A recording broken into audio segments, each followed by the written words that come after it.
Fernando Tatis Jr. made some history against the Marlins in yesterday's game. Ben Joyce, the rookie for the Angels, he was out there throwing 103 yet again, this time to Yordan Alvarez and the Astros. And I lost multiple brain cells watching the finale of the Guardians and Twins game. I cannot wait to recap that. Yeah, so much fun. And also, I'm hearing rumors that Shane Bieber is about to get traded, so we have a lot to talk about today. A quick reminder, if you're going to any baseball games or concerts anytime soon, use code Fuzzy on SeatGeek to save yourself 20 bucks off. And while you're here, hit that subscribe button. It would help me out a lot. Now, before we talk about the Guardians and Twins game, I want to talk about the Diamondbacks and Rockies game. Rookie Brenton Doyle of the Rockies knocked in Colorado's first RBI, with Harold Castro and Nolan Jones doing their things as well to make it 3-0 after 6. Now, staying with the 6th inning, Ketel Marte, he has now been on base 30 games in a row after that walk. Christian Walker, he got on base as well. He continues to stay hot. He was one of the best hitters in the entire month of May in all of Major League Baseball. It was the 1st of June, so that guy will just not stop raking. After that 2-run double, he makes it 3-2 until the rookie Ezekiel Tovar, he sent one deep.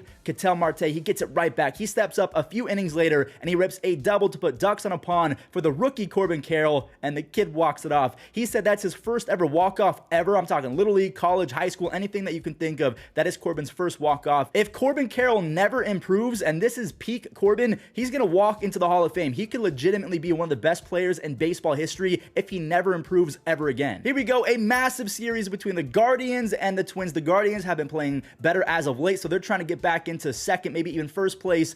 Michael Taylor's solo home run put Minnesota up by 1, and Alex Kirilloff, he kept adding to the lead. Kirilloff is hitting .315 with an insane 457 on base percentage. Hello, Cleveland. They were basically handed the win on a silver platter, with Josh Bell tying it up and then Mike Zunino lacing a 2-run single to put them out in front by 3. Then Kepler left with the migraine. Correa left with plantar fasciitis. So again, Max Kepler and Carlos Correa are out the game, and then you bring in Trevor Stephan. And come on, Trevor, what are we doing? That RBI single from Solano kind of sucks, and that really sucks. Not for Royce Lewis, though, because if anyone was going to do it, I'm glad it was him. If you guys don't remember, I did a full-blown vlog with him back in the day, so he's a super nice kid, one of the nicest players I've ever met. He's coming back from ACL surgery, so happy for him. Willie Castro, he walks it off. Willie Castro has 10 extra base hits, 10 stolen bases, and an almost 120 OPS plus. He might be finding himself yet again. Now, before we move on, I do want to talk about the rumors that are surfacing right now. Shane Bieber, apparently, according to executives across the game of baseball, will be shipped before the deadline, and that makes sense considering the breakout seasons from Tanner Bybee and Logan T. Allen. And you have to remember that Tristan McKenzie is almost healthy. The two best prospects for the Cleveland Guardians are still pitchers. You have Daniel Espino, who was injured, and Gavin Williams, who's 6'6", throws a billion. So Shane Bieber getting traded for a bat and some bullpen depth, I think that's going to happen. If I had to put my life savings on it, I would predict that Shane Bieber is going to be a member of the St. Louis Cardinals before July comes to an end, or the LA Angels. Those are my two favorites to land Shane Bieber. Moving on over to the Jays and the Brewers game. Milwaukee, they lost this game in the first 14 seconds as Bo Bichette continues to prove why he is one of the best hitters, not just in the AL, but in all of Major League Baseball. He just turned 25 years old. He's on pace for a 39 home run, 235 base hit season. He's hitting .332, by the way. Matt Chapman is having a career resurgence. Not that he was bad per se by any means his first year in Toronto, but this year he has 8 home runs, 30 RBIs, and a 143 OPS plus, which is kind of what we saw from Chapman in his first 2 or 3 seasons. Kevin Gausman is having the best start to a season I think he's ever had. This second inning was crazy. Gausman, he was throwing 98. He struck out 2 hitters, and then Kevin Kiermaier showed why he's one of the best defenders ever, especially in center field. I mean, the guy is a former platinum glover as an outfielder. That was a crazy catch. Kevin Gausman almost went 7 shutout innings. He struck out 11 Brewers hitters along the way. He has 100 strikeouts in 75 innings. He has a 2.76 ERA as Jordan Romano comes in for his 13th save. The Jays only won 3-1, but to be honest with you, that game never felt close. I feel so bad for Chris Sale. Chris Sale turned in his best month since his return from injury last month in May. I think he had a 2.7 ERA or something like that. It was really good. Hopefully that left shoulder soreness is nothing too serious. The baseball gods, though, they had Boston's back.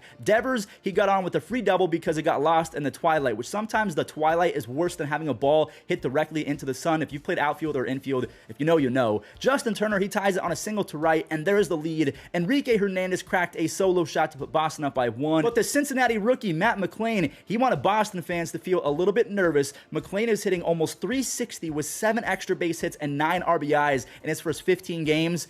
and I guess there's nothing to be nervous about anymore if you're a Sox fan. Devers hit a 415-foot RBI double in the 8th inning, and after Enrique connected for another RBI base hit, this time a 2-run single, Connor Wong, he blasted off 11 doubles, 6 home runs, and a 105 OPS plus from Connor Wong, a catcher. That is amazing production. The Boston Red Sox beat the Reds 8-2. We're going to talk about Fernando Tatis Jr. making history and also Ben Joyce right after this game, so stay tuned. But the Mets, they're going for a sweep of the Phillies. Now, Trey Turner did use his legs to manufacture a run in the first inning, and the Phillies ended up scoring 2 off of Max Scherzer in the first inning. Taijuan Walker, I'm just going to keep it real with you guys. He is straight up stealing money right now. He walked a few, and that set up an RBI opportunity for Jeff McNeil. McNeil delivers, and that stings. Taijuan, he served up a meatball to Mark Hanna, who deposited a 2-run home run into the left field bleachers. From there, Mad Max, he did his thing. He turned the Phillies inside out, striking out 9 Phillies over 7 innings. He now has a 1.08 ERA and an almost 10.5 strikeouts per 9 over his last 4 starts. The Mets do end up sweeping the Phillies, and this was a massive series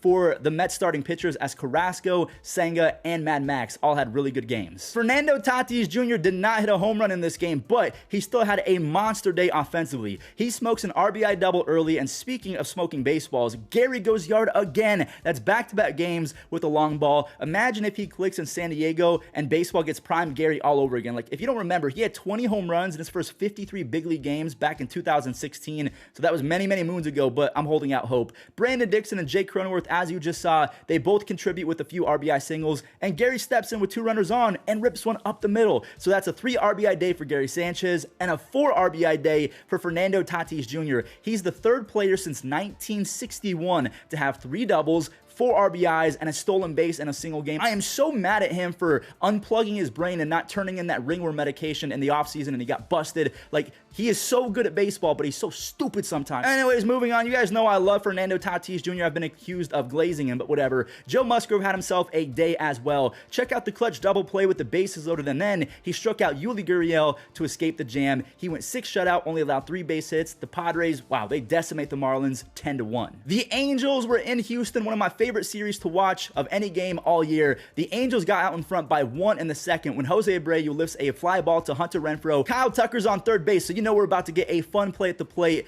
Kyle barely gets in there. A game of inches. Hunter Renfroe has an absolute cannon. Brandon Drury, he charged up and hit one to the train tracks, but I really just think that made the Houston Astros mad because Yainer Diaz, he went up the middle to tie it, and Gio Urshela, he was lucky to not be given an error on that play, and it was smoked by Alex Bregman, but luckily Bregman is going to get credited with a 2 RBI single. And now it's time for some drama because Taylor Ward, he got screwed, like absolutely hosed by an umpire. Speaking of umpires, did you know that 13 years ago today, Armando Galarraga was hosed by Jim Joyce, the first base umpire? That should have been a perfect game, but anyways, back to the Angels at the Astros. That one should have been a ball 4 with the bases loaded, so the Angels should have another RBI. Instead, Houston, they escaped that jam, and they got even more run support in the 8th, courtesy of Jose Abreu. The Halos are tied for 3rd place in that division. They are 6.5 games back of the Rangers, but I can't not show Ben Joyce throwing 100 miles an hour another 11 to 15 times or whatever it was. He has not thrown a single fastball under 100 miles an hour in his first 2 innings as a big leaguer. Another shutout frame with 2 strikeouts. He's looking like the real deal. I'm hoping that hitters never figure him out because he's so much fun to watch. So that does it for today's MLB recap. There was only a handful of games. I hope you enjoyed nonetheless. Thank you all so much for watching. If you did enjoy, leave a like. If you're brand new, hit that subscribe button, and I'll catch you in the next recap.